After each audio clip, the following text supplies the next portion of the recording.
What's good, everybody? Oh, no, wait. We are here. Oh, Hang on.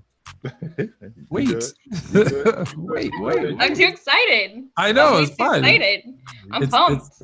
I think we are live, but you got to wait till Now you can go. Okay. What's up, everybody? Thanks for being here today.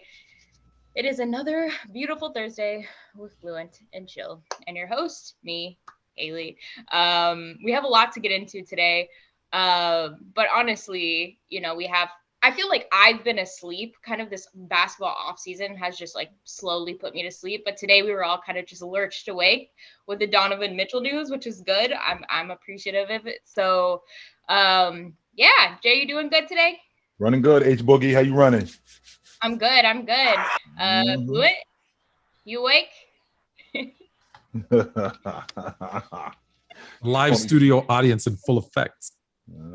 Absolutely. All right, Fluent, you have something to kind of get us started off with? I always have three things. So first, I'm going to do the easy one, which is apologize to you and to my son. Okay. And Jay was there live, so he knows we had been recording for over 2 hours. And you know me, I get tired and I start to get sleepy. And I was asked I didn't know, I wasn't prepared for this. And you guys know me, I'm not a off the top of my head guy, right? I need to research. I need to have notes. That's how I am. I don't have a good memory. So that's why, like, maybe I'm not good for debates, because if I'm not prepared, I don't remember things. Like, people ask me, hey, do you know this person? And I'll be like, yeah. Who is it?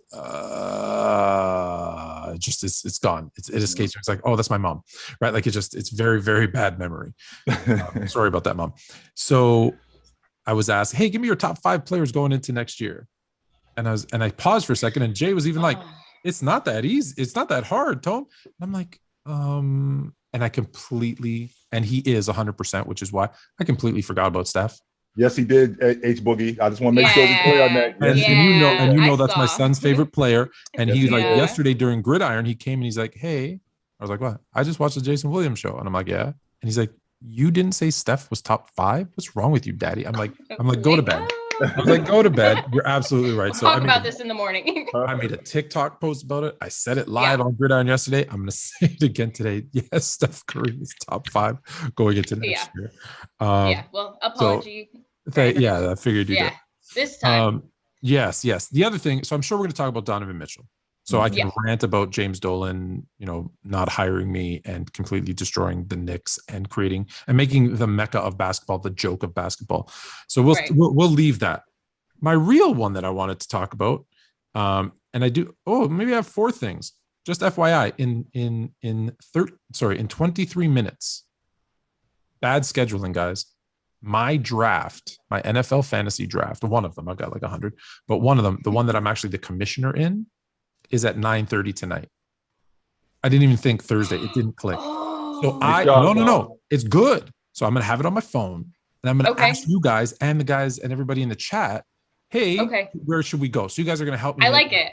Yeah. Live draft. Draft. But what I want to talk about is an old player, that really doesn't like Jay's old stomping ground. So I don't know why this is the case. So Vernon Maxwell, I'd like to say, came out when he heard about the Donovan Mitchell trade. So this will tie into that. And he said, Donovan Mitchell. So this is a tweet from Vernon Maxwell, the former Houston Rocket, Mad Max. We all probably know him a little bit. He said, Donovan Mitchell, congratulations. You deserve to be around civilization. I must address #take note nation first. The next 3 years will be miserable. You guys had it coming. He really doesn't like the Jazz or Utah. I don't know what it is. He then follows it up with another tweet. I love Mad Max. I got, you know what? He's maybe a must follow on Twitter. I don't follow him. I'd like to apologize, Jazz fans that were offended by my tweets. If I knew you guys had internet in Utah, I would have never made those. I love Mad Max. That was fantastic. What is his beef? Do you know what his beef is with Utah? Am I missing out? No, I saw that, but I have no idea. You don't know? Okay, so for next week, we better find out, because one, I think those tweets are hilarious. You lived in Utah for a while. Is it that bad? Well, That's all that needs to be changed. said. Utah has changed a lot. Let me just say that Utah has changed a lot since I was there. I was there in the early to mid 90s, and it was a different type of place. Let me tell you, it was not friendly for people who look like me. Let me tell you, and I had a difficult time there. So that's really all. That's really all I can say about Utah. And when I graduated, I was gone. Okay, that's fair. My daughter still lives there, so I do go out there, and that's the only reason why I go out there is to see my daughter. Other than that, I don't really go to Utah that much. Yeah. All right. Mm-hmm. Fair enough. Yeah, I've driven through it, but there's I don't know how much is there. I don't know if that's a destination I would, plan on living, but The ill thing though is, Haley, Utah, in terms of the landscape, it is absolutely breathtaking. Yeah. So where I went to school, it was in Cache County in the mountains. And our dorm was literally right in front of mountains. I'm from Jersey City. I've never seen mountains before, like in real life. So to see that, it was incredible. Snow and all of this other good stuff. The landscape was breathtaking. But the people in Utah it could be difficult at times. So it was not a great place for me to be. I went to school there, and once I graduated, I was gone. Yeah, you made the best of it. And also, I mean, even now, I haven't been there in probably 5 years, even driven through it. But I don't know if it's a huge, place that NBA players are like, oh, hell yeah, I'm drafted. Like, I want to go to Utah. Like, I haven't heard anybody say that. Are you saying Utah isn't a destination? No, it is not. Exactly well, they don't have electricity, so. Yeah, they don't have internet, apparently, according to Vernon Maxwell, or he didn't know. Do you want to hear the story about driving to Utah? Or are you Back to the Future fans? Actually, I should ask that first. Do you guys know the movie Back to the Future? I do know Back to the Future. I've seen it, yes. Okay. So do you want to hear about the drive to or what happened the night in Utah? Did you go? So you've been to Utah before, Tony? Is that what yeah. I've been to Utah 3 times. You can't bring this up and say, do we want to hear? What do you want to say? No, you got to tell us. The drive or the night there? You got to tell us the whole thing, Tone. You already opened up the door to it. What are you talking about? No pieces left out. Yeah. So I'm moving. I've decided to move. I'm living in Denver, and I'm moving to San Francisco. And I decide I'm going to drive. So I have the movers pack up all my stuff. They take the truck with all my, and the truck, and they go. And so I get in my car, and I'm like, all right, I'm driving to Utah. Or sorry, I'm driving to San Francisco. Yep. But obviously Utah, you gotta, that's about kind of the midway point. So I'm like, I'm gonna stop there and then do the rest of the trip. So I get out of Colorado and I'm into, I believe, Wyoming. And I drive a little fast. I'm not gonna lie, I drive a little fast. And so I get pulled over. And these state troopers with the big, the big hat, state trooper hats with like his chin strap doesn't go underneath, it comes in front of his chin. And he pulls me over and he walks up, and pardon my, I'm going to do a little Southern accent, which isn't really him, but so it looks like a helmet is what you're telling us, Tony. Yeah. It's right here, right? He's got the aviator shades on, the mirror, you can't see his eyes. Real deal. And I know I'm going fast, but I don't even realize how fast I'm going. So, he walks up, and I don't know about this in Wyoming, but keep this in mind too, guys. You see me now. I was like 3 shades darker because I got some sun, so I look Mexican to a Wyoming person. So boom, the gun is like half cocked, right? Like unstrapped. He's ready for you. He's ready. Right? Yeah. I used to get it all the time in Arizona too. So he's walking up to my car, right? I'm like, oh, I'm dead, right? The second someone puts their hand on a gun, I'm like, I'm dead. So I rolled down my window, and he's like, you know why I pulled you over? Like, no, sir. Had my cruise control on, about 5 miles over the speed limit. I do know that, but I'm kind of, whatever. And he says, I clocked you going 88 miles an hour. And so I look at him and I say, 88 miles an hour? Too bad I wasn't driving a DeLorean. I could have gone back in time and driven by you slower. He undoes his buckle. And I'm like, now you've done it. Now you got yourself killed. And he looks and he goes, ha! That's it. Just one loud ha. Buckles back up and says, that was funny enough to get you out of a ticket, and turned around and walked and left his car. Oh, and then he stopped, said, slow down. And then he went in his car. And the rest of the way I'm driving like this. I'm like, did I just get away with it? Yes, you did. Oh, man. So now I get to Utah. I'm skipping a lot of pieces here, but now I get to Utah. And you guys don't know. So I managed a team of people, and so I had a rep in Utah. I had a rep like in every state, so I'd always have someone to visit. So I said, hey, I'm in Utah. I'm staying at this hotel. He goes, don't worry, I'm gonna take you out for dinner. We're gonna hang out. You're not gonna be stuck in a hotel room. I'm like, I'm actually, after all that drive, I'm probably, I'm good. I'm good, right? And he's like, no, I'm gonna take you to this great place. I'm like, okay, fine. He takes me. Now keep this in mind. We're driving through the mountains, the Salt Lake Flats, whatever those things are called. Mm-hmm. There's no ocean in Utah. Why does he take me to a sushi joint? I've never been. You think Jordan's flu game was bad? I was up all night with it was the worst ever. And I was just like, I'm never. And I blamed Utah, even though, let's be honest, that's not Utah's fault. But that's the last taste that's left in my mouth. And I'm like, no, never again. Now every time someone says Utah, I'm like, what? Oh, yeah, no, I can't. Yeah, I never get sushi in Utah. So that was my last trip. That was my last trip to Utah. Third and last. There you go. Okay. All right. So I guess all in agreement so I guess Jordan got sick in Utah. I got sick in Utah. Donovan Mitchell got sick of Utah. Vernon Maxwell sick of Utah. Everybody's sick of Utah. Mm-hmm. What is going on in the chat? I don't know. We're having a whole other show on the chat. Julian, good looking out. Everybody, just chill. We're here to talk about Donovan Mitchell, and any other questions you have, throw them in there. But hello. Come on, y'all. Chill. But Fluent, let's just keep going. Let's keep going. Yeah, but Fluent, you said you had 4 things. So let's you hear hit it. them all? No, I said them all. I said. Oh, you did?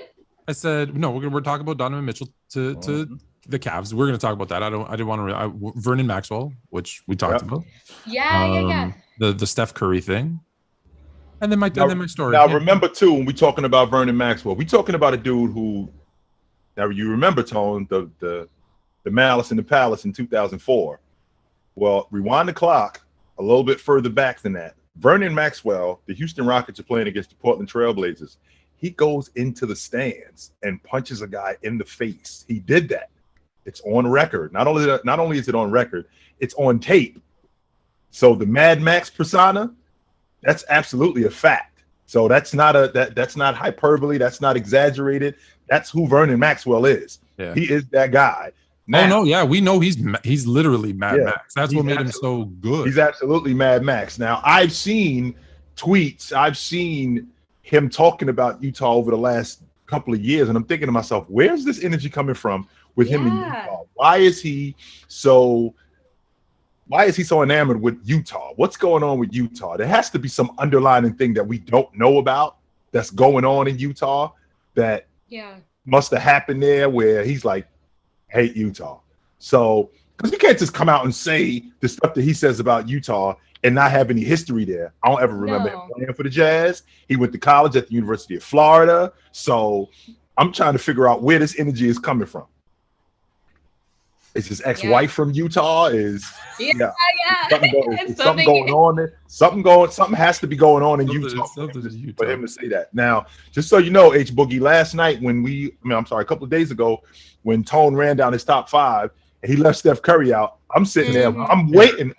I'm waiting for him to say, and normally I don't have to do this with Tone because Tone is usually on top of it. So I'm thinking when he's running down his top 5, I'm going, okay, Steph's coming up at some point here. Steph's coming up. And he said he's running down the list and he trolls and he said the 5th player.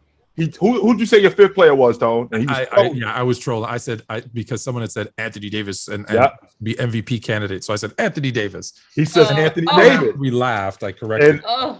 He corrects himself, and I go, all right. So where we going? Are we? Come on now. That's exactly that. Well, we're gonna get there. And he says Embiid, and I'm thinking. See, you can't see this paper. You can't see this paper. So here was the thing. As we were having the conversation, I always write notes. Like that's just what I do because it helps me with what am I going to put as, the tagline for the show, or, those types of things, or, is there a piece that I want to clip for TikTok, or, whatever. Right. So that's how I do it. Cause I can't do, I can't be typing while I'm doing it, cause you'd hear the tick, tick, tick. So I figure I write. So on my list I put Giannis 1. Mm-hmm. I put the number 2 and I leave it blank. And then I go 3, 4, 5, and I put in names, and I'm like, I couldn't think of the name, but I knew there was someone I wanted to put in it too. And I just, what am I leaving out? I'm leaving. And then the best part is, after I'm done and we've fought because I put LeBron at 5, Ticket goes, well, I'm going to put Steph at 2. And I'm like, that's who I forgot. But I didn't want it to seem like, so I just let it go. But I was like, oh my God, I completely forgot Steph. Oh man. Oh well. Yeah. We'll let it slide. By the way, you two, I went back and watched that whole entire episode with Ticket because, I thought I was like, which, the first one or the second one? I don't know. The one where you left, Jill. Oh, okay. That's the first one. That's the first one. Oh man. That was rough. Like, I don't know. Like, I know he's like really smart when it comes to like getting, drawing attention, drawing an audience. He does a great job at that. But damn, like he's like one of those people you don't want to debate with because it's so like one-sided. Like he'll dominate everything, and he's unwilling to like hear. I don't know what he's like in one-on-one. I haven't heard it, but I could never. It was more chill last Tuesday night. It was more okay. We could actually asserting his dominance. We could talk Tuesday night. Yeah, I'm not going to like him though. That's just me. I'm not going to take it. And no, it was so. I was angry, and I was just sitting on my couch. I couldn't handle it. That's just me. But we I think we've developed a mutual respect at this point. That I think we good now. Yeah. Well, it was interesting. It was good. Yeah. It was a good episode. It was a lot of like. Obviously care and passion, which I mean makes for great content. But yeah, that was crazy. But go ahead, Jay. A lot of that stuff that when you debating, it's gonna get heated. That's part of it, right? It's gonna get heated. However, the conversation works. You talk, I listen. I talk, you listen. That's the way it works. That's the way the conversation works. A conversation doesn't work with you and I both screaming at each other because we're not going to get a point across. Nothing's going to come about it. So, and add that to the fact that when I'm screaming at you or when you screaming at me, a lot of people get flustered and they completely forget what's going on. I'm not going to let you do that to me. No. Yeah. I know. We yell. That's what I loved about it. Me and Jay shout at each other all the time. Me and Tone, we get into it all the time. Oh yeah. What are you talking about? What the? Yeah, me and Tone. I think I told the story. I wanted to throw him off the boat. Wait a minute. So what did you say? What? Blank. What? That's how I feel about the Nets. I get heated for sure. H is over. She is over. We're not in. Don't even bring it up. Oh yeah, don't get me started. There's like a new wave of like Nets like excitement, and I can't handle it. Like everybody's talking about them and how the big 3 is gonna come out, and I'm over it. But speaking of Utah, Fluent, give us kind of the layout of this whole Donovan Mitchell trade. Ooh, I mean, what does it look like for the Cavs? What does it look like for Utah? Obviously, we have to talk about the Knicks and their absolute garbage of a team. So yeah, what are you thinking? Well, we already did when we ran down the Western Conference. I think we all agreed Utah. This was before the Donovan Mitchell trade. Tone, you think they're the worst team in the Western Conference? I don't think they're the worst, but even before Donovan Mitchell, I said they're going to finish last. Now my prediction looks pretty fluent. Would you say? Because I knew they were going to trade him. I knew they were going to rebuild. Like you don't trade Rudy Gobert for all of those like draft picks and pieces. Yep. If it was just a matter of time for the next domino to fall, which was Donovan Mitchell moving on. Let's get draft capital. Let's get young players. I actually really like what Utah, Sexton, we've talked about this before, wasn't necessarily a fit in with the Cavs anyways. Lauri Markkanen, I'm really surprised. I like Lauri Markkanen, even in Chicago, and then they stole him. The Cavs stole him from the Bulls. So really they get Donovan Mitchell for now Sexton, a guy that they drafted, Markkanen, who they stole, and draft picks. So they actually get Utah gets a pretty good haul, but Cleveland technically doesn't give up that much for Donovan Mitchell, if that makes sense, because they got Markkanen for nothing. And based on this team now, if they click and there's chemistry and health, of course, all those things are always a factor. The Cavs, remember I said the Cavs kind of playing again? They jump. They jump into, hey, they might have home court in the first round. I'm thinking 4-5 versus 8-9. I think it's a big. Remember I said they might take a step back. Yep. This just injects them with new life, with scoring, which they needed. They have the defense. They've got the young guy in Mobley. Who I really like what they've done with this roster. I'm. You know what? If they would have, I don't mean to make it about but if they would have been this smart when that other guy was playing there, they might have had some more chips in Cleveland. It's a really well constructed roster. Yeah. I don't know who's running it. It can't be the same. Dan Gilbert must not be making any suggestions, or if he was before, I don't know. Or maybe it's him now and he's a genius, or I don't know, but something's different. Yeah, something's different. Well, remember, David Griffin was the GM there. Now he's now in New Orleans. He was the GM in Cleveland when James was there. So it's definitely a different regime now. But Danny Ainge is from the school of Red Auerbach. Danny Ainge understands how to build a unit. And the Utah Jazz, as we all know, Salt Lake City is not a destination city. So we're going to have to build this thing through the draft. So Danny Ainge is not looking. He may be looking for great players where, like this trade, for example, he gets the kid. I got to make sure that I say his name right.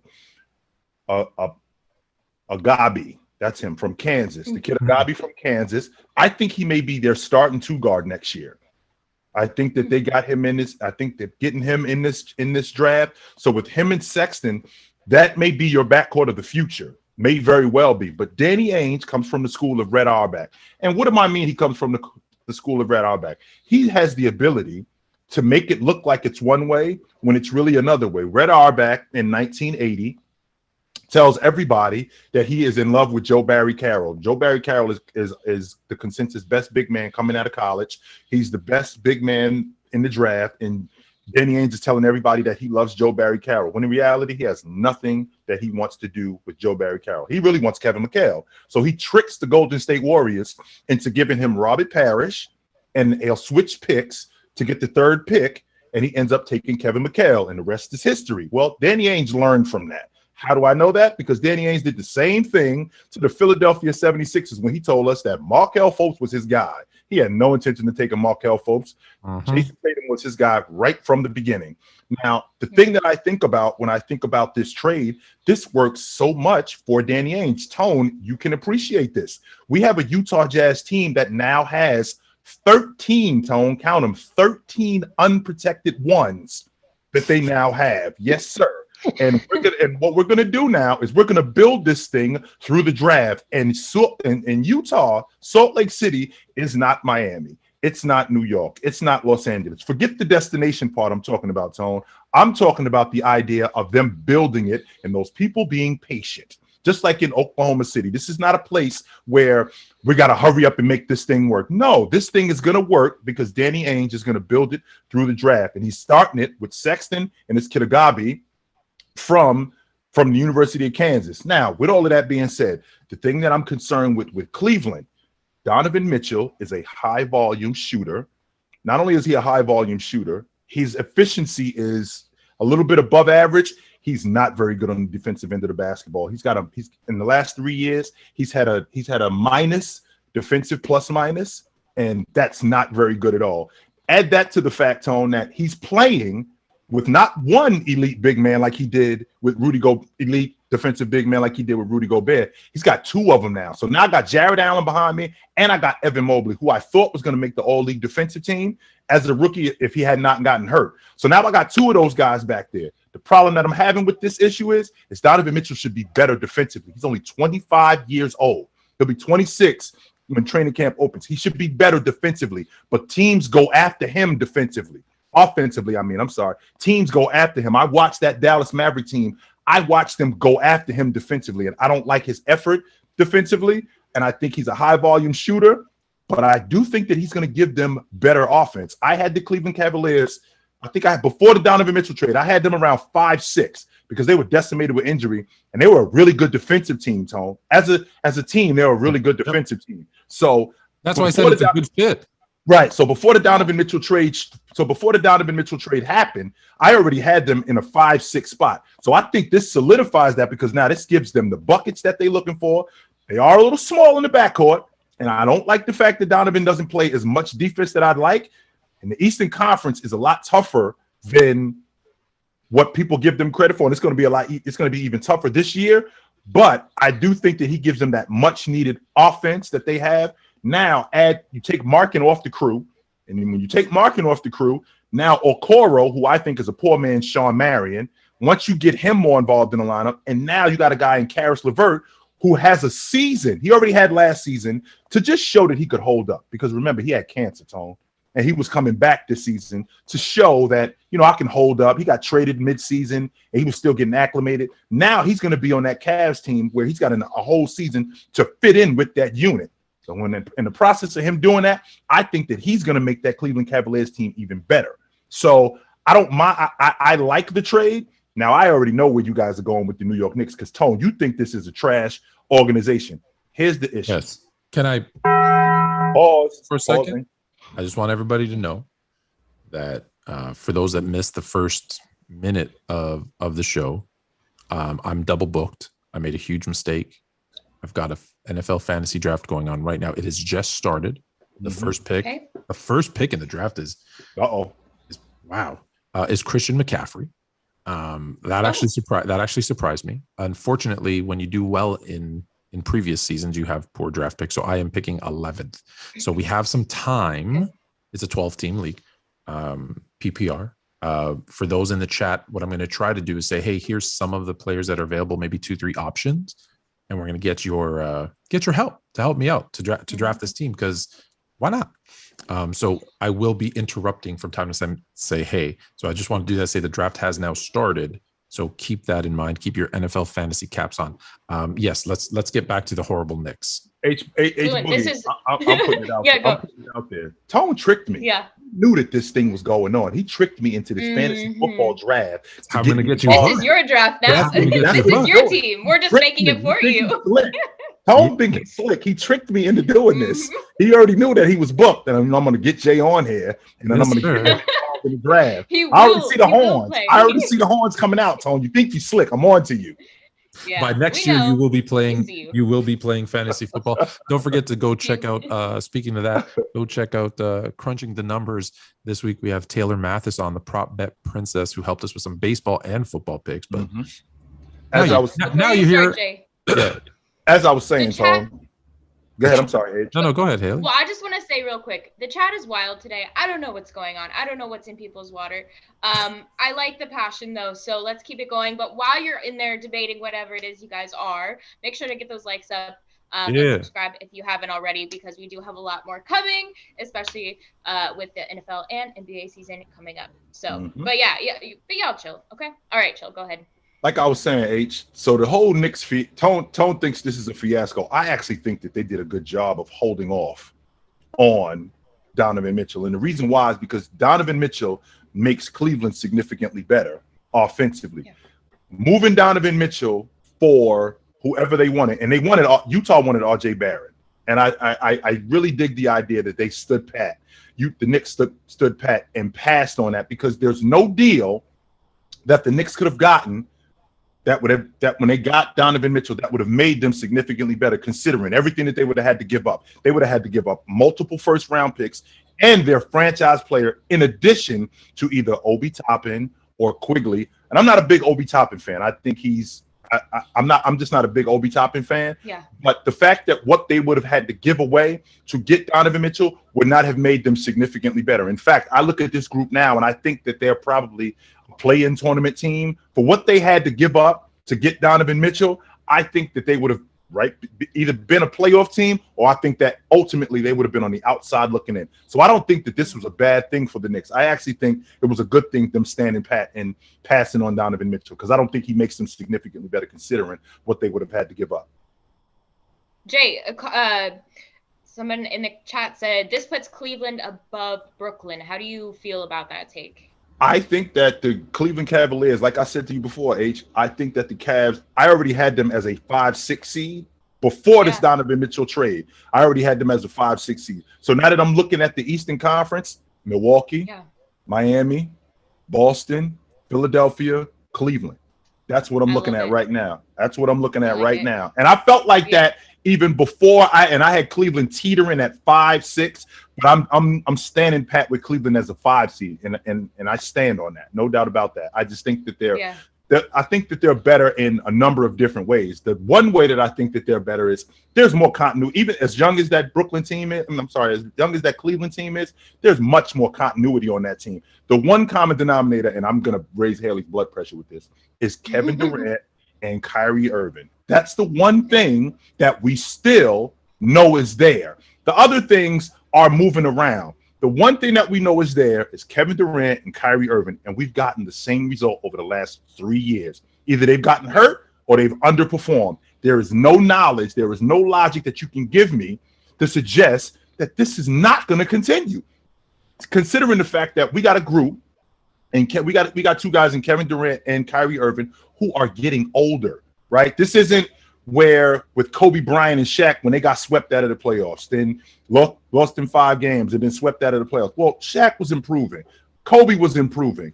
That Laker team was improving, and they were young. Shaq was 24 years old. Same logic with Scottie Pippen and Michael Jordan. He gets Scottie Pippen in year 4, and they're improving, and they're young. Problem with this team is we've seen the best of Kevin Durant. I don't think that we're going to get any more than what we've already gotten. I think the same logic goes for Kyrie Irving. I mean, Kyrie Irving is going into year 12. Is he going to start making the all-league defensive team now? Is that what Kyrie Irving is going to do? Is he going to lead the league in assists all of a sudden? No, I doubt very seriously that sort of thing is going to go. But that's Ben Simmons. Ben Simmons is going to be the one that's going to come and play defense and get those assists. Maybe. And I'm glad you mentioned Ben Simmons, Tone, because now we also have another guy who's got a prove-it season coming in. Now, you already know how I feel about Ben Simmons, and I do think that he's very much. And let's be clear. You said if they were to trade, which I told you wasn't going to happen, but if they were going to trade KD and Kyrie, you thought Ben Simmons was a player that they could build around. I had no problem having him as our franchise guy, and we're going to build this unit around him. I had no problem with that at all. And I think that this season for him is going to be a prove-it season where he's going to show that I still have the goods. But that one common denominator that we cannot leave out that has been constant, and we've seen the same thing from these two guys over the last 3 years, and the same result, whether they've gotten injured or they've underperformed, is Kevin Durant and Kyrie Irving. And there's no evidence to suggest to me that this thing is going to change. So I have Cleveland. I had them as a top 5-6 seed before the Donovan Mitchell trade, but I firmly had them at the number 5. Yes, I do. Locked in now. Okay. I like it. I agree. And we'll answer some of the other chat questions in a second. But Flu, I kind of want to hear your take more on the Knicks end. How do you feel about that, as well as your take on Cleveland now heading into the future? I wish I could do a Stephen A. Smith impression because it's preposterous, it's unbelievable, it's unheard of, it's catastrophic, it's unbelievable. I'm never going to a Knicks game ever again. That's my best Stephen A. Smith. But he's not wrong. The Knicks just seem to make every wrong decision. Listen, I know Julius Randle gave him a good season.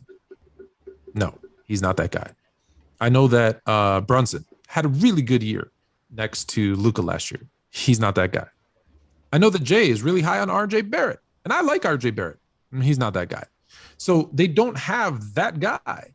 And every time they have an opportunity to make a trade to get that guy, they find a way to not get it done, right? This is like, it's just, you can go, there's a laundry list of decisions made by the Knicks, whether it be overpaid, bad trades. Like, this is the only team in the NBA that I'm wearing a Toronto shirt, so I'll bring up, traded for Andrea Bargnani.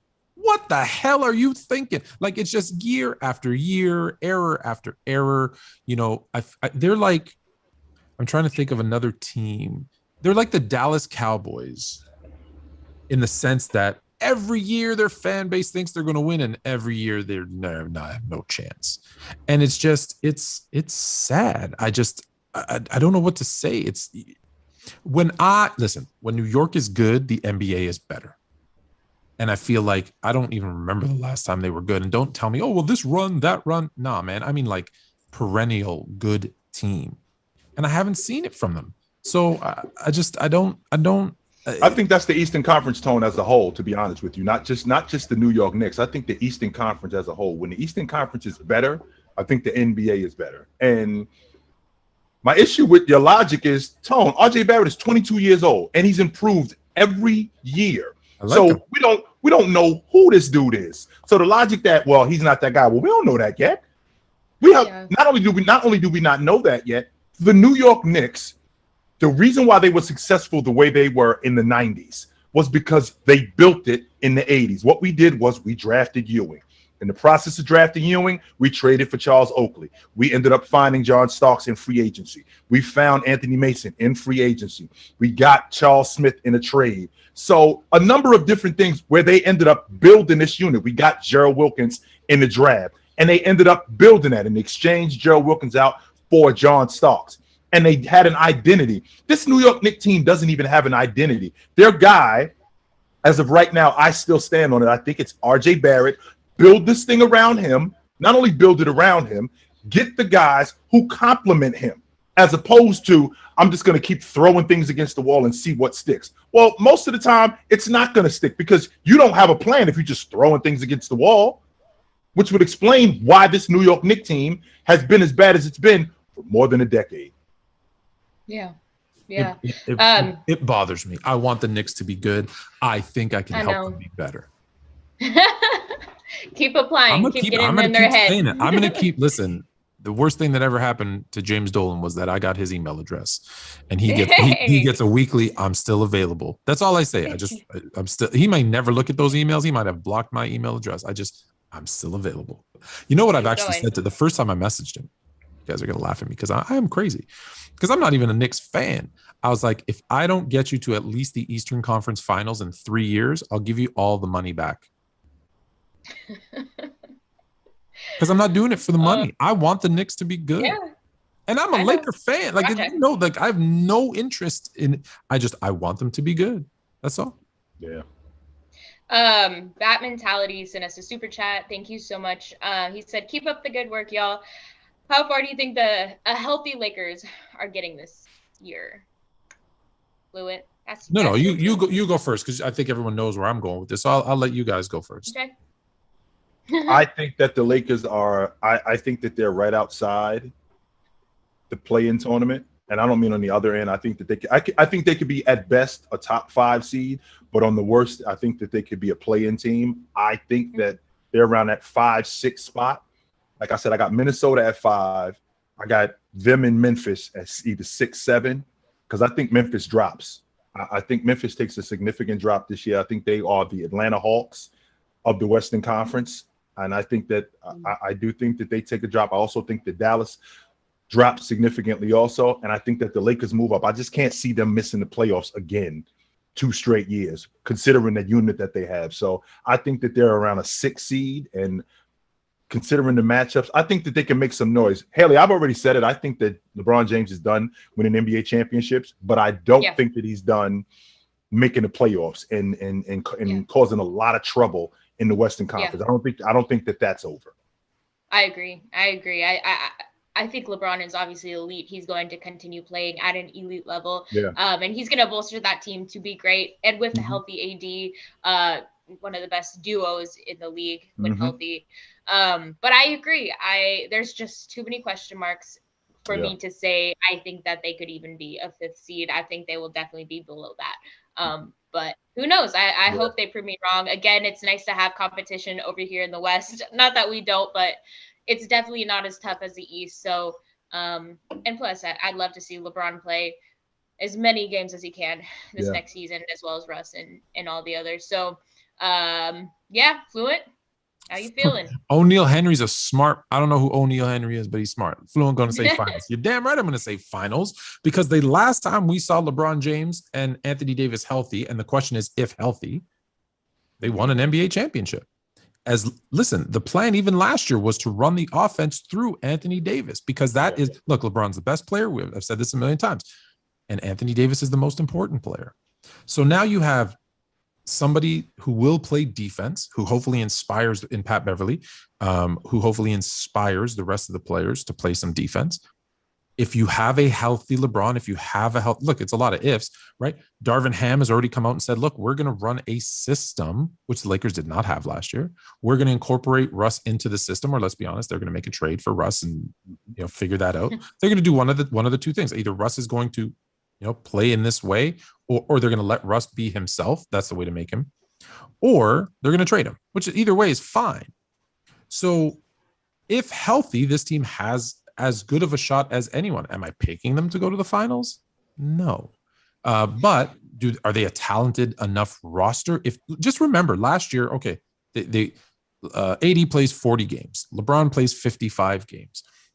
And they play zero defense. And their offense looks old and tired. And it's like Carmelo post up, Russ, crazy drive, crazy shot. Like it was horrible. It was painful to watch. And people look at that and think, oh, that's the team. No, that's not the team, right? When you get them healthy and running their offense through AD and there's motion and you get LeBron in fast breaks, you get Westbrook getting that rebound and going 100 miles an hour, to either kick out or take it to the rim, whatever. Like this is a different offense that we're going to see. And so I'm just checking how far my pick is. I'm 4 picks away. And so it's going to be a different offense. And like I said, if they even play, even last year, if they play a little bit of defense, right? They're like the 8th seed, which isn't great. So I'm thinking, okay, so here they got a guy now who plays some defense, who's going to call some people out. If they're not healthy, forget it. They're out of the playoffs again. So again, the question was if healthy. So now they're healthy. They're playing defense. They're a 5-6 seed in the West. And could they go on a run if they're all healthy in the playoffs? Sure. That's the whole point of getting into the playoffs is they have a chance. Am I picking them? No, it's probably going to be the Warriors, Denver. Those are probably the I'm trying to think of who else I might pick out of there. But am I forgetting someone with my bad memory? Golden State, Phoenix, Denver. Yeah, I don't think Phoenix, Denver, and the Clippers. The Clippers are very weird to me, right? Like on paper they look good, but they are the paper champions, absolutely. But I think they're the paper champs. That's why they're the paper Clips. Okay. That should move back to San Diego. Mitch said, is Melo going back to the Lakers? And also, is Melo going to retire with the Lakers? Do you think he will? I don't think so. I'm sorry, Tom. Go ahead. No, you go. Go ahead. Yeah. I think he's going to end up back in New York, to be honest with you, with the Knicks. Retire there. I think that's where it's going to end. I think that Carmelo's best basketball is clearly behind him. However, I still think that he is viable enough in the NBA where he can give a team, even a bad team, he could still sell tickets. And I think in New York, he could still do that. I don't think that he's going to retire in Los Angeles. I think that he's going to end up back in New York. I think it works out better fiscally in New York than it does in Los Angeles. Yeah, that'd be beautiful. And maybe just somehow all the pieces will come together. Maybe the Knicks will be something at that point. All right, Fluent, we're almost there. Did you want to put in the chat kind of the players you're trying to decide between? You know what? It is going by so fast, guys, that I haven't been. So yeah, just let's move on to the next topic. Here. Who do you guys want? Do you guys want Breece Hall, the rookie, Cam Akers, J.K. Dobbins, CEH, or Josh Jacobs? What pick are you on? Ooh, we're late. We're in the 5th round. Oh wow! Yeah, it's been going by really fast. So I'm just forget. I'm not gonna stop every conversation. I need a running back. Yeah, no. Josh Jacobs. Okay. In the 5th round to get Josh Jacobs, I'll take him, sure. And you know why I say that, Tom? I have Devontae Adams though, so I don't like getting too many players from the same team. Okay, I'll make the pick. We good. Just so you know, Tom, remember that you said that. So when in week 6, and Josh Jacobs runs for 180 yards, and you like, what the hell? I could have had him on my. Cam Akers is my breakout player. Yeah, everyone's saying Cam, but this is Jay's team, so. Oh, that is Jay's team. Absolutely right. Not my team. I told you I got me sucked in. You in on this too, ain't you? You are in on this. We're all conspiring. We're all conspiring. I had no idea. Yeah, so we're all conspiring. Yeah, no idea. I bet. Who do you have so far besides Devontae? Alvin Kamara, Devontae Adams, nice. Allen Robinson, and I went with I didn't listen to I went with Breece Hall. I fat thumbed it. I can't do it on my phone. I used to do it on my computer. This is weird because all the buttons are so close. Like, look at this thumb. Yeah, it's annoying on the phone. Big thumb. It's not user friendly. It's fine. You know what? Listen, I tell everybody this: make a safe draft, right? So if you watch the Fantasy Grill, I got too many shows. If you, I tell people, have a safe draft early. Take a couple of chances in the later rounds. And then the key to winning isn't actually the draft. It's the waiver wire later. So Justin asking who's my QB. I haven't picked a QB yet. I don't pick a QB until like round 7, 8. There's so many good. You know what? I ran through it. It's actually on the last show. So I know we'll go back to the basketball, but just quickly. I said this on the last show. If you just think of the viable fantasy quarterbacks, right? I always go, just watch the AFC. You've got just in the West, AFC West, you got Patrick Mahomes. That could be your QB1, right? Patrick Mahomes, Derek Carr, Russell Wilson, Justin Herbert. You're safe. Then you got Josh Allen, Lamar Jackson, Joe Burrow. That's 7. Who am I forgetting? That's a good in the AFC. I'm missing somebody. And then, I said Russell Wilson. Heck, you can even go 2 if you want. But let's see it stop at 7. Then you go to the NFC, and I got Aaron Rodgers, Tom Brady, even Matthew Stafford. From a fantasy standpoint, there's 10 QBs that are easily, like when you look at their difference in points at the end of the year per game, it's so small that why would I waste a pick when I need running backs? I need wide receivers. Why would I waste that on a quarterback when I can get one later? So anyone who picks, I see people taking Josh Allen in the first round. I'm like, you're crazy. Nah, that's weird.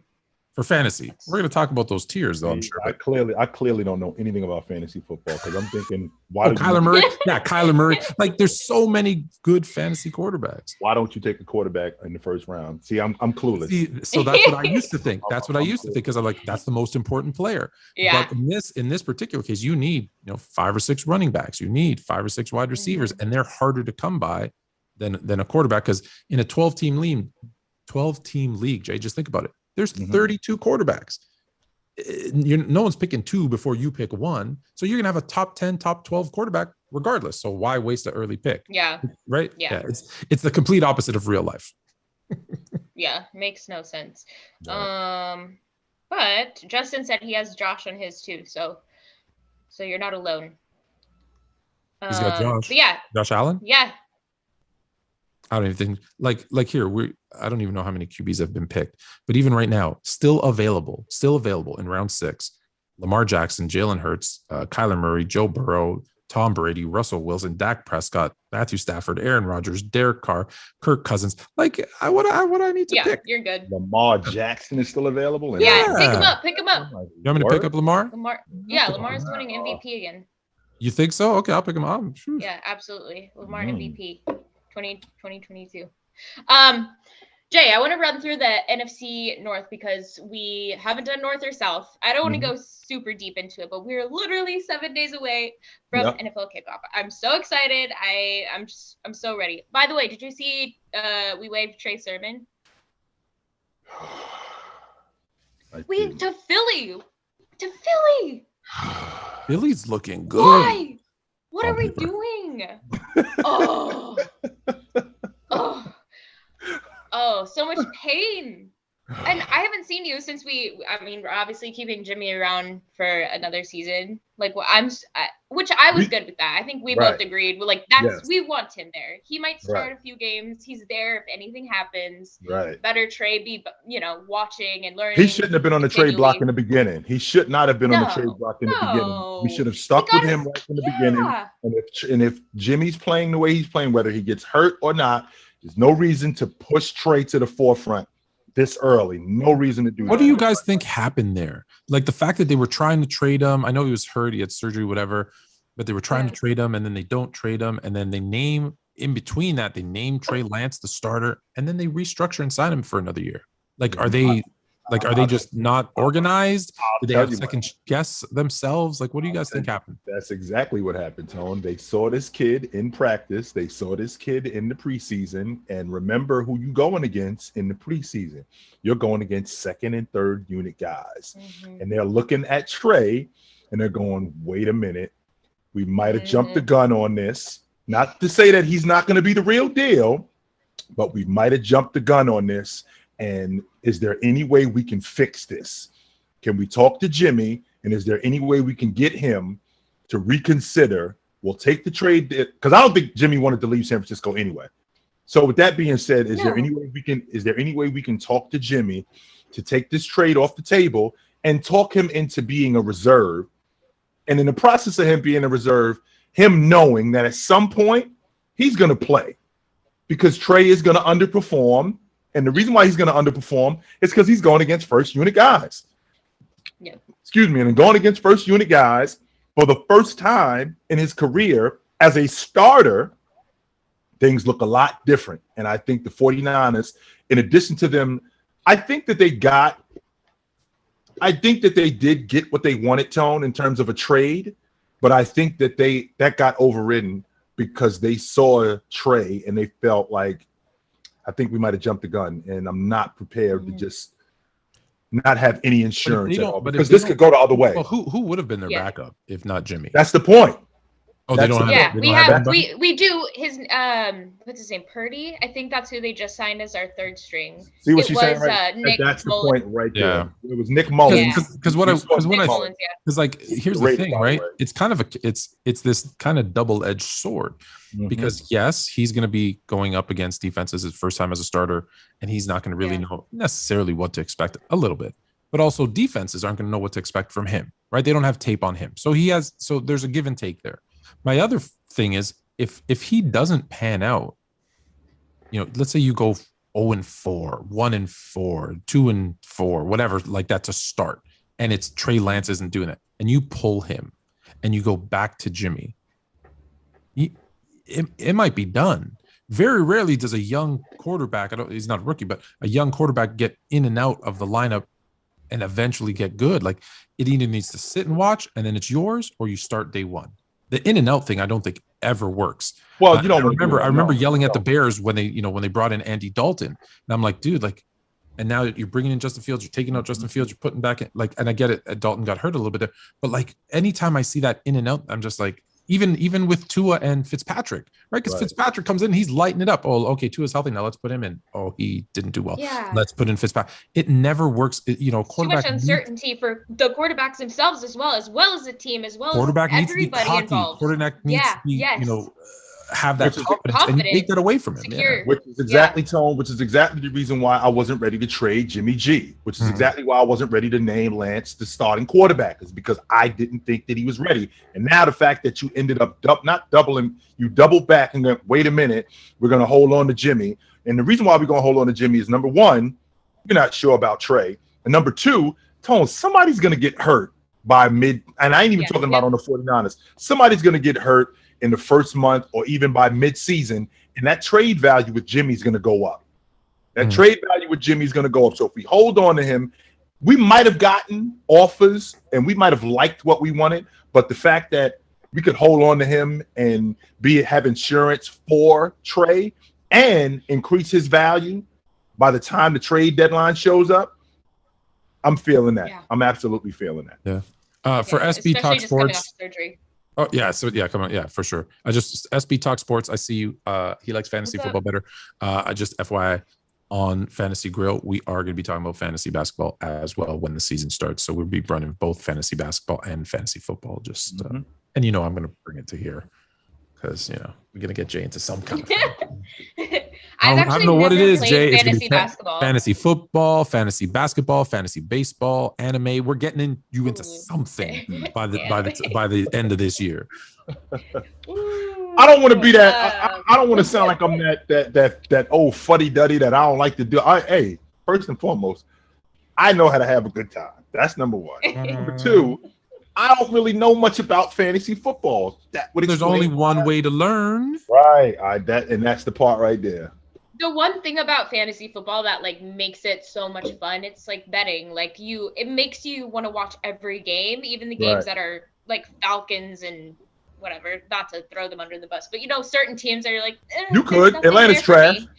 Tone talked about Chicago being the worst team. I think Atlanta might be the worst team in the league this year. I think they're gonna be at the bottom, not of the NFC, of the NFL. They're gonna be garbage. Atlanta? They're gonna be. I think they're gonna be garbage. Like Panthers. I think they're gonna be garbage, Tone. I think you're underestimating them. Look, I'm not suggesting playoffs. I'm not playoffs. Someone say playoff. No, I'm not suggesting. I think they're gonna be garbage. But I think Mariota's gonna surprise some people. He's still got his legs. Like he's a mobile quarterback. And when you got, I always say his name the opposite way, London Drake, whatever. I forgot about him. Yeah, Kyle Pitts, Cordero Patterson, like he was doing what everyone was so excited about Debo doing. I think the Falcons aren't the last place team. Garbage. I still think it's going to be like the Jets. Panthers. Garbage. Right. Yeah, and really, and I have a little hope for the Jets. And the reason I think that is because they're in the AFC. It's harder in the AFC. There's 10 good teams. In the NFC, there's 4. So I think it's going to be a team like, I don't want to say the Commanders. I don't think it's going to be but I think like the Giants, the Jets, or sorry, not the NFC teams. It's going to be like a Jets or the Jaguars. Like it's going to be one of those teams that's in the AFC. I think that doesn't pan out. How many wins can Mariota get us, Tom? 3-4 wins. Garbage. It's not last. It's not zero. It's not garbage. 0. Garbage. We're at the bottom of 4 wins. We at the bottom of the NFC. We garbage. Yeah. We garbage, Tom. You're not wrong. You never know. Not wrong. Yeah. Speaking of rough teams, the Bears, the Chicago Bears. Yes, Fluent, your team, but my Bears, yeah. Yep, your Bears. So NFC North, real quick breakdown. We got Bears, Lions, Packers, Vikings. Jay, who's coming out on top of that division? The Green Bay Packers are the class of the NFC North. We all know that. I think that them losing Tay Adams, as devastating as it could be for other franchises, I think Aaron Rodgers is good enough that they're young wide receivers.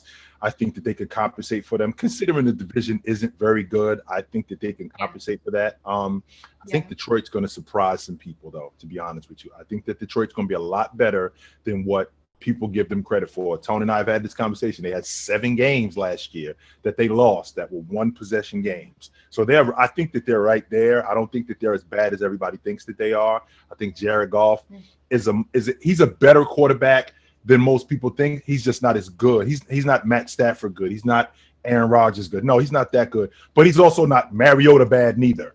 He's better than that. So he's average.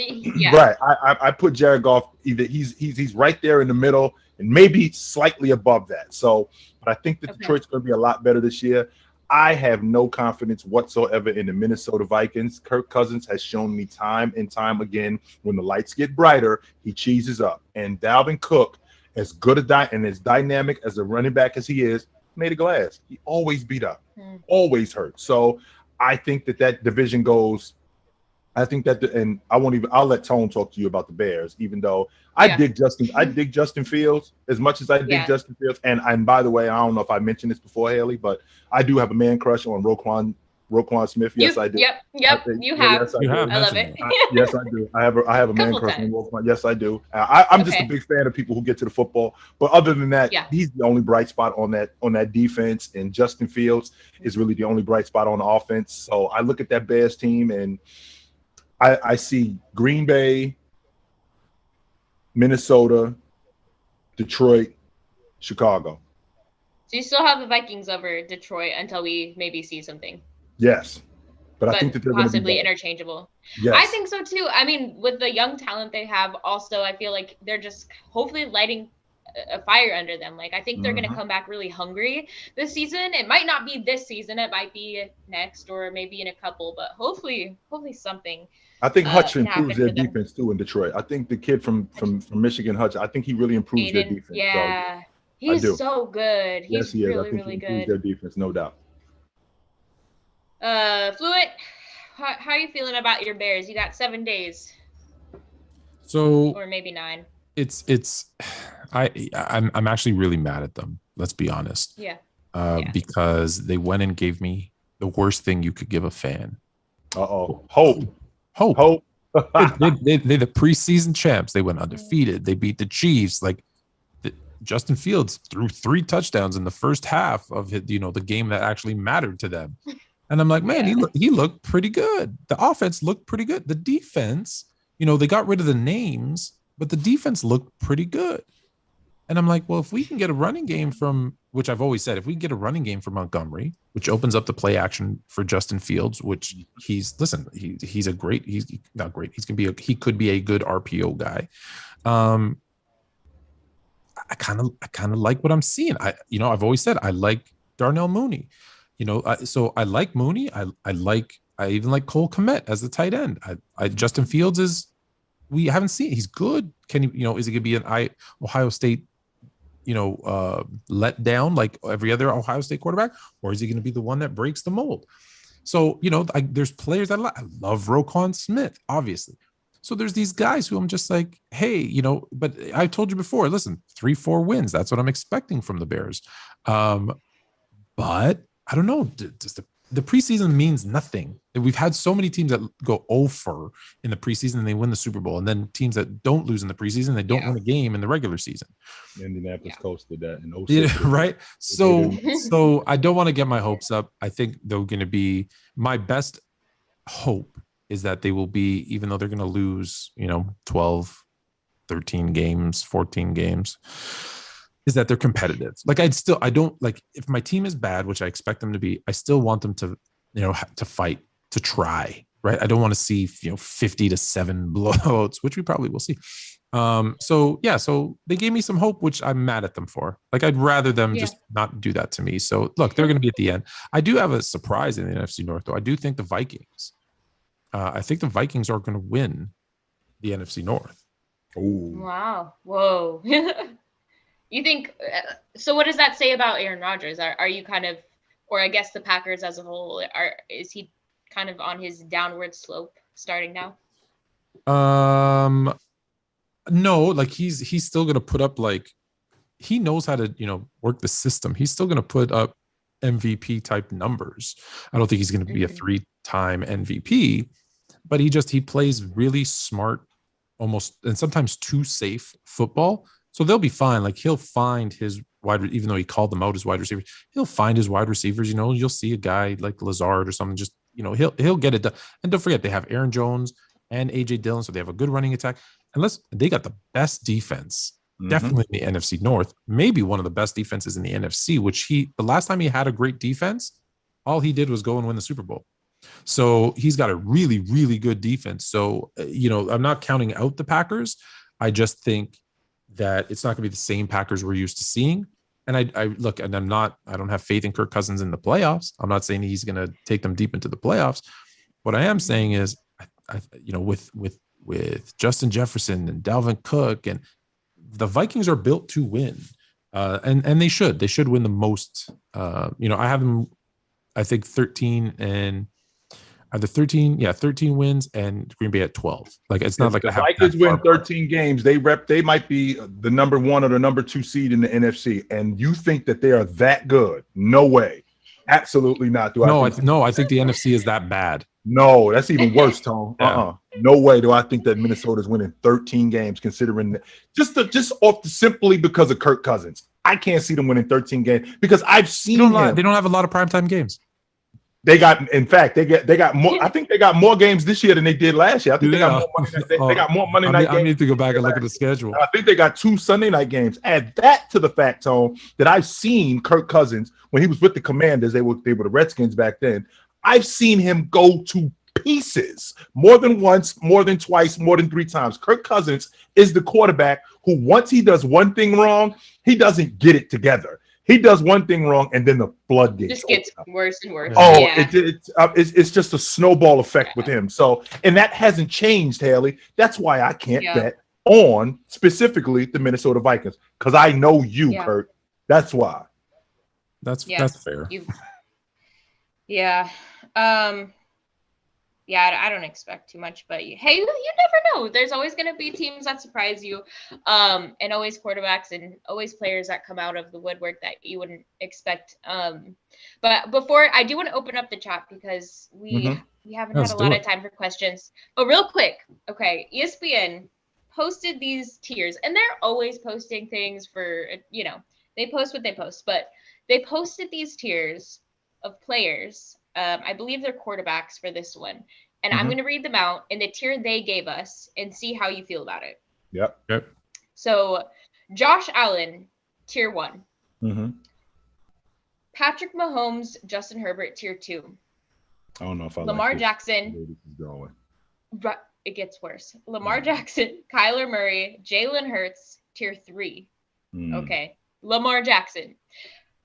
Tier 4, Tom Brady. Stop. Russ, you don't even got to say no more after that. No. Oh, my God. This is nuts. So let's be clear. They put Josh Allen tier 1 by himself. Numero uno. By himself. In a tier on his own. He's that good of a quarterback. And Tom Brady in tier 4. 4. The guy who threw Somebody for the had most too yards. Much wine. That's the guy all I who know. threw for the most yards and most touchdowns last year was in tier 4. Where's Aaron Rodgers? We haven't even gotten there. Wow.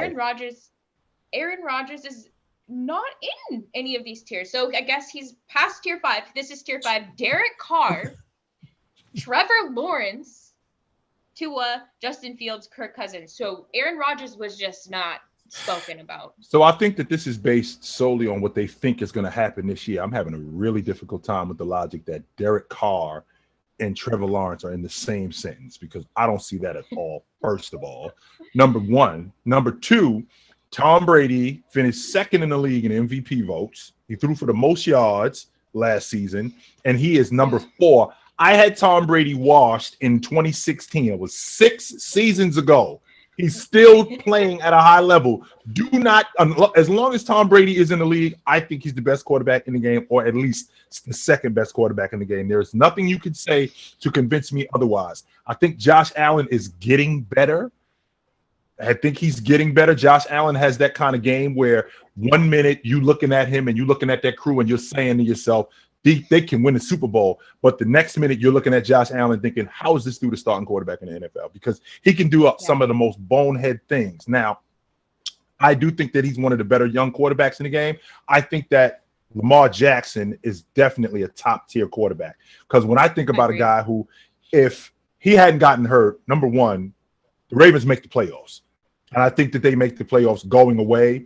I think that the fact that he implemented Mark Andrews in the offense the way he did opened up so much more offense for him and made him so much better as a quarterback. So the fact that he ends up in the 3rd tier, I completely disagree with that. So Patrick Mahomes, I'm cool with Patrick Mahomes being in the 2nd tier. I just don't like the fact that Josh Allen is in the 1st tier by himself. I'm easy. Who you guys want? Who you guys want? Cortland Sutton or Rashad Bateman? So the wide receiver for the Broncos, Cortland Sutton, or Bateman of the Baltimore Ravens? I'm taking Sutton because Russ is going to get him more involved in the O. That offensive line that Denver has, I think that they could be a little bit better. I don't know if they're going to be that good, but I think that Russ is going to get Sutton more involved in the O. No doubt about that. You got your pick. You're now officially a part owner of the Fluent Fantasy Warriors. They give him the Warriors, so you got everybody covered. Jay, I think you're absolutely right. I think these tiers are like future kind of a future outlook for next season, but still, it's blasphemous. So here's the thing: like, I really like Josh Allen. I'm high on Josh Allen. I want him to succeed. I love the Bills as a whole, but that just seems absolutely crazy. It's disrespectful as well to Tom Brady. Like, what do they think he's just going to come in and just be like super washed to put him in like the 4th tier? I just don't understand that. Russ as well. I think Russ is going to have a great season. So yeah, that's crazy. I don't know. But anyway, chat, feel free to throw in some questions. I saw, what are your thoughts on Gilbert Arenas? Gilbert Arenas. I think it's Gilbert Arenas on Giannis is what the question. Oh. Yeah. I haven't seen anything. Was it a tweet or something? Gilbert Arenas basically said that Giannis doesn't know the game of basketball. Just he's it's Gilbert Arenas trying to get, listen, it's good clickbait and get people to talk about it. Like that is, sometimes people just say stuff to get stuff. And Gilbert Arenas has become that guy that, you know, you find what those things are that gets people, right? That's what you do in the off season. You say stuff. Yeah. So I'm done. You know, I'm over it. yeah, like the fact, like if he doesn't know the game of basketball, if he doesn't understand how to play the game of basketball. Now I know Jay thinks, you know, the game hasn't slowed down enough for him yet, which is fair. But here's a guy who's an MVP, a defensive player of the year, an NBA champion, an NBA finals champion, who's the best player in basketball right now. If he doesn't know how to play the game, man, if he ever learns, we're all in trouble. That's what I'm trying to tell you, Tony. That's where you're getting tricked, because you're seeing all the accolades and you're seeing everything that he's doing, that it automatically you automatically think that, yo, this dude got this thing on smash. He doesn't. They're still, that's the beauty of him. They're still, as far as like IQ, are we like, as far as like the skills, like the skill sets that come with it? And that's the idea, Haley. So we got a guy who his skill set every year has improved, right? But the game hasn't slowed down for him yet. What I mean when I say that the game hasn't slowed down for him yet, when you start seeing him turn it on at a certain time, when you start seeing him slow down and take steps back, when you start hearing him say stuff like you see the game 2 or 3 steps ahead, and then I make a play and I'm thinking to myself, I thought that was going to work out exactly like that. When you see him start doing that, now we're at a point, or now we're getting to a point where I put him in the same category with Olajuwon. What I mean when I say Olajuwon, Jordan, or Shaq, where we're just going to have to eat his production, because there's nothing that we can do to stop him, not just from a skill set, but just from a basketball IQ, because he see the game different than everybody else, like Jordan, 1992, like James in 2013. So I think that there's another level, and that extra level, that's where when the game slows down, we're going to see a different Giannis. We're going to see a Giannis that we haven't seen, where it's going to be him, and then it's going to be everybody else. And that's the conversation that we're going to have. Now, Gil, was he wrong in saying that he doesn't know how to play? Well, wait a minute, my man. I'm not going to go that far as to say that he doesn't know how to play. What I am going to say is that he is bigger, faster, and stronger than everybody else. And a lot of that is, and that's primarily the reason why he's doing what he's doing. Because even though my skill set has improved, he's relying mostly on the fact that I'm bigger, faster, and stronger than all of you guys. Now, when he's, like I said, when the game starts to slow down, the fact that I'm bigger, faster, and stronger than you guys, that's just going to compound how much better I'm going to be. So we haven't gotten to that point yet. And I think that Gil worded that all the way wrong.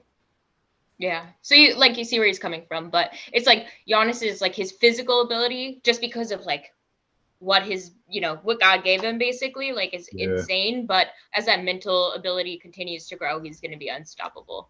Yeah. Fact. And Jill, I know we already talked about the Cavs, but chat, a lot of people kind of came in a little bit late.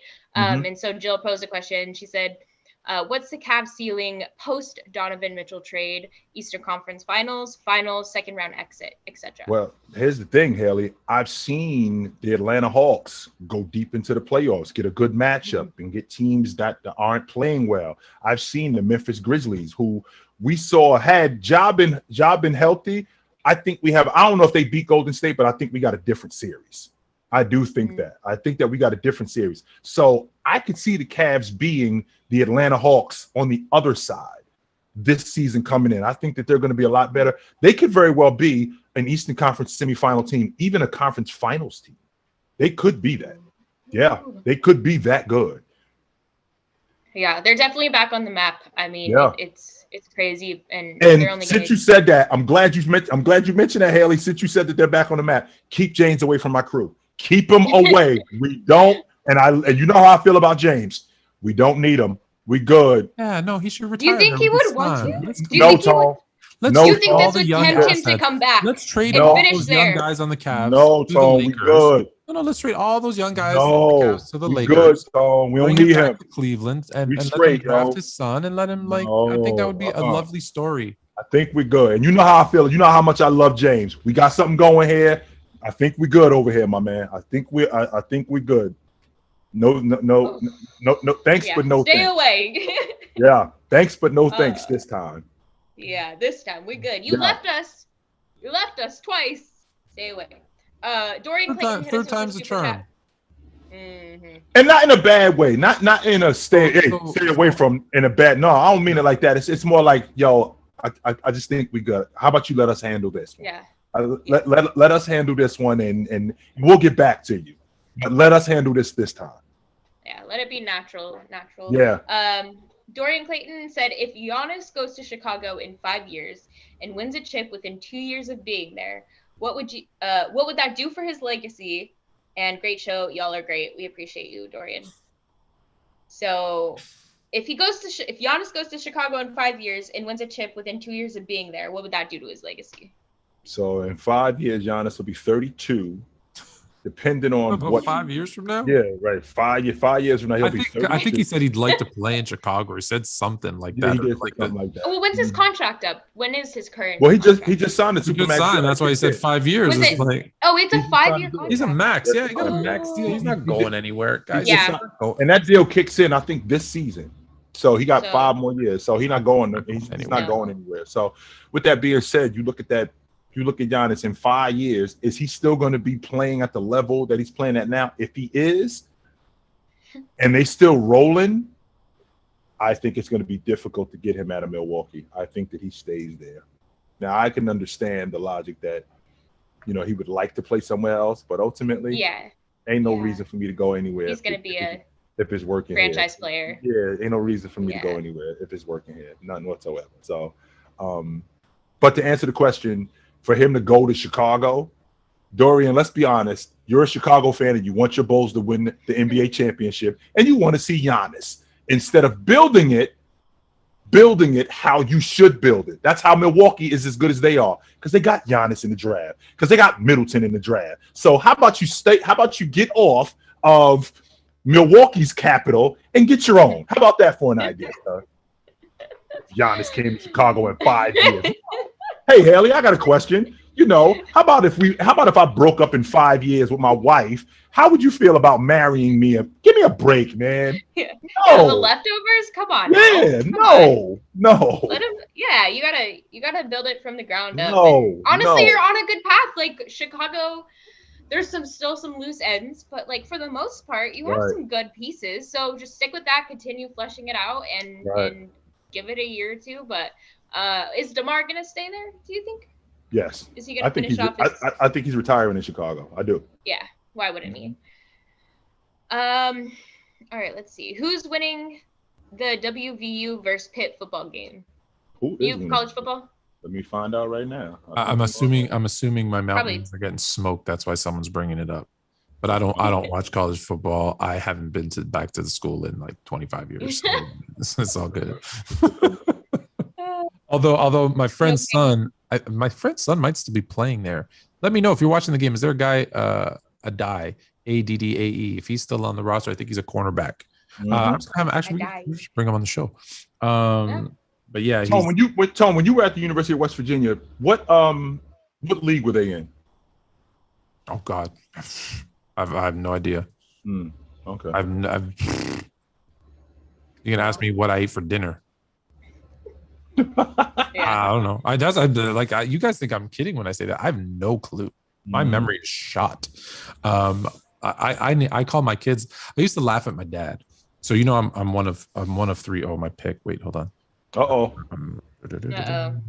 What pick are you on? I'm in round 11. I want to say. You're almost done. Okay, we'll do there, and then it's a quick turnaround. So I make two, and then what was I gonna say? Oh, I used to make fun of my dad because I'm one of three boys, and my dad, to call us, like, he didn't know, he would just say all three names, right? Because he couldn't remember.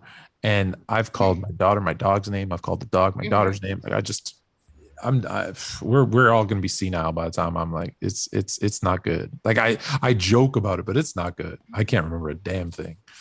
No, that's normal. It's two of them, to be honest with you, Haley. My best friend since the 5th grade. My birthday is in January, and it's on the same day as Martin Luther King's birthday. However, all he Okay. hears is Martin Luther King, the holiday. Every year he calls me on Martin Luther King Day, not my birthday. Oh, you have Every, the same birthday as. yes. So Oh, you would think that he would That's figure it funny. out. I Yeah. said to him, I told his wife, I called his wife and I said, listen, my birthday is Thursday. Your husband is going to call me on Monday and he's going to wish me happy birthday. Sure enough, my phone rings on Monday and he calls me and he says, happy birthday. And I said to him, I was like, yo, do you think it's weird that my birthday every year is on a Monday? You don't think that's weird? And he was like, it is kind of weird. Wait a minute. Yeah. It just been registered. West Virginia's up a touchdown right now. Oh, West Virginia's. Oh, hey now. All right. 31-24 Okay. in the fourth quarter, 10.5 minutes. Let's go, baby. You know, it's funny. And someone asked me to. I saw a song came on, and I knew the words, and everyone's like, "How the heck do you know the words to this song by John Denver? Maybe it is." And so the West Virginia one, of like the fight song, right? Like Sweet Mountains, Take Me Home, something. I don't even know. Like they were like, didn't you sing it all the time? I said, yep, I did. And when I hear it, I'm like, oh wait, I know the words to this song. I just don't know. I speak Greek. My friend embarrassed me. Let me tell you a fast little one. My friend embarrassed me. He goes, hey, do you know the Greek alphabet? I said, of course I know the Greek alphabet. Like I know Greek. Like I live there. I speak the language. He goes, okay, let's see can you do it forwards and backwards? I'm like, forwards and backwards. I struggled to say it forward. Yeah. Right. I can't remember it. So I get about halfway through and I forget. I just like, I don't know the rest. And so he goes, yeah, watch this. And he's not Greek, by the way. And I went, how the hell did you do that? And he said, oh, because I was in a fraternity and we had to learn it front and backwards. Oh, I'm like, damn. So yeah, it just, anyways, story for another day, but my memories. Like, so it's, you know, I just, you know, if you're expecting me to remember something, don't, because, you know, I tell everybody, if you don't put it in my calendar, like I have to put everything, like I eat. There is a half hour in my calendar that says eat. And you're like, why do you have that? I'm like, because I'll forget. Yeah. When I first started podcasting, I'll tell you, hopefully the person who was on the show doesn't watch. When I first started podcasting, I had an interview with someone. And I was so excited because I set up this interview and I was really excited to interview them and talk to them and, you know, whatever. And it was for my first show that I used to, or actually my first sports show. So I used to do an automotive show because another, you know, different life of mine. We'll talk about that another day. I know a lot. Anyways, so I had an automotive one. I was like, I hate talking about this because that's what I do all day. So let's do sports. And so it was sports psych, and it was like the psychology of sports. And I would bring on like psychologists and sports therapists. And we talk about like, you know, when you're in a slump, what does that do to your mental and whatever. So I got this really high profile doctor to come on. I was so excited. I didn't put it in my calendar. I get an angry email about 45 minutes late for the show. Like, hey, I waited on the Zoom call. You never showed up. Like, blah, blah, blah. I'm like, ooh. I just forgot. I was like, oh, my water pipe burst. I was drowning. My internet was fried. Yeah, I couldn't even see this email till now. Yeah. And from that day on, I was like, it's going in there. Wow, that's awful. Yeah, I try to stay organized, but it's something as I get older, I'm like, wow, I realize how unorganized I am. Bat Mentality hit us with another super chat, and then we'll end after this. But okay, can I just say for Mark Jackson, Mark Jenkins? Okay, go ahead. Mark, what up, Mark? Now that was the most Mark. Beautiful NBA player. I'm going with Kawhi. Okay. The most beautiful NBA player? Yeah, apparently, yeah. There you go. Kawhi. All right, yeah. Bat Mentality. I like that name. Most beautiful. Mentality. Yeah. I will tell you that there was a time when I was thinking to myself, if Jimmy Jackson would have called me on a Saturday night and asked to hang out, I'm absolutely hanging out with him. No doubt about it. That's your man crush.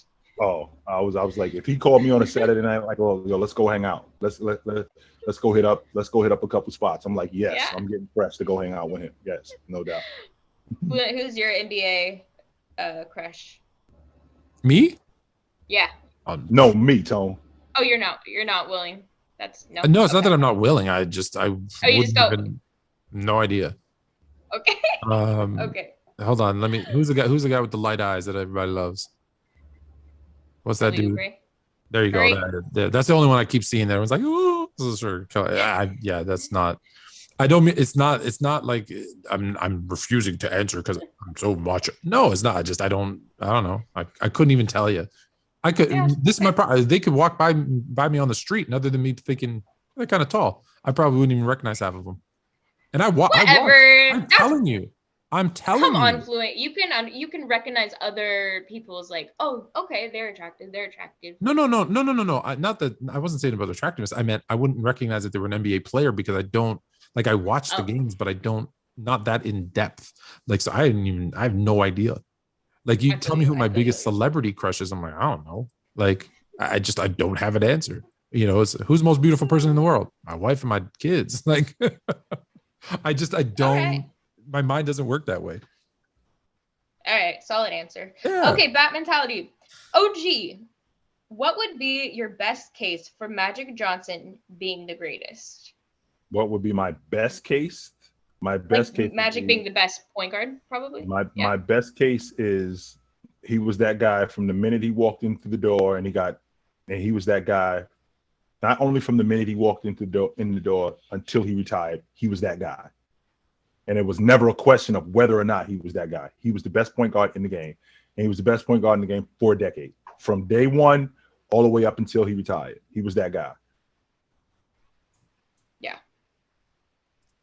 Yeah. Fluent, you agree? I mean, I know you do. Would be your best case for Magic Johnson being the greatest? Yeah, we've actually talked about this.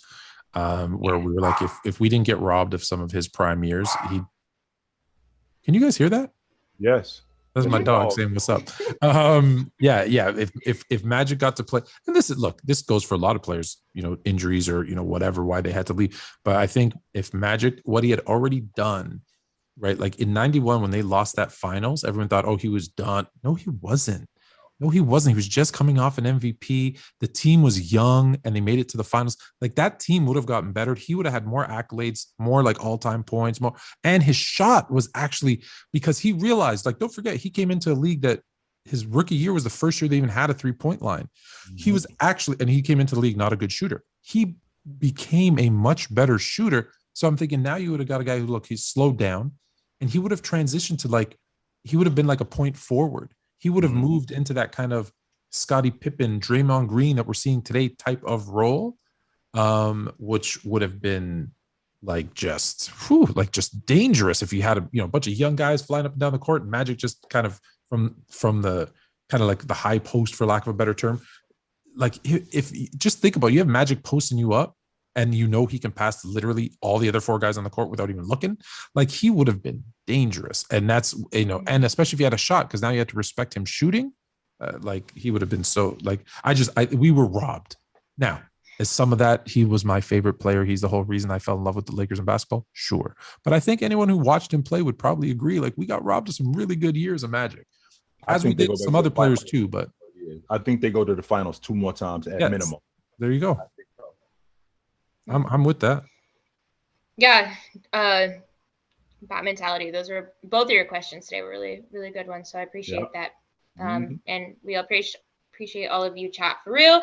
But we are going to sign off for tonight. I just want to say next Thursday is football Thursday starting. I'm so excited, and we will definitely we'll probably each have our games live and just kind of talk through what we're watching, kind of do like a live stream. I think we'll do maybe a little bit more geared towards just open chat questions, and kind of let you guys guide next week.